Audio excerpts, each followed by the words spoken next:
बहुत शुक्रिया जी। 2 शेर ते एक छोटी जी नज़म। सर रोशनी दी खेड़ रंगां दा खिलारा डोब दे, रोशनी दी खेड़ रंगां दा खिलारा डोब दे, अख पई आखे मेरे अंदर नज़ारा डोब दे, अख पई आखे मेरे अंदर नज़ारा डोब दे। और तुबकिया दसिया सी तैनू वल दरिया होण दा, तुबकिया दसिया सी तैनू वल दरिया होण दा, इसदा मतलब ये नहीं सी शहर सारा डोब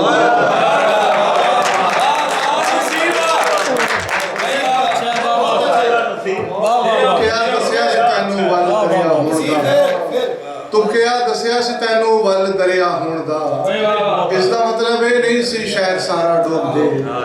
चूंकि अमदे हवाले नाल मुशायरा नज़रिया कुछ लेना तो बस सरनामा सूरज दा कार्टून। मेरे बच्चे ने अपने रेशमी हत्थां दे नाल अज ड्राइंग दी कॉपी दे चिट्टे दिन जहे वरके ते एक सूरज बनाया है। मेरे बच्चे ने अपने रेशमी हत्थां दे नाल अज ड्राइंग दी कॉपी दे चिट्टे दिन जहे वरके ते एक सूरज बनाया है। कई थावां तो टेढ़ा मेढ़ा नाले फिसया सूरज, दुआले कुछ खंदूइयां किरना वांगू भी खबोइयां सो। बड़े शौक नाल वो अपना ये शाहकार मैनू भी विखांदा है। चमक अखां दी दसदी है जिवें कल अंबरां चों इसे सूरज ने निकलना।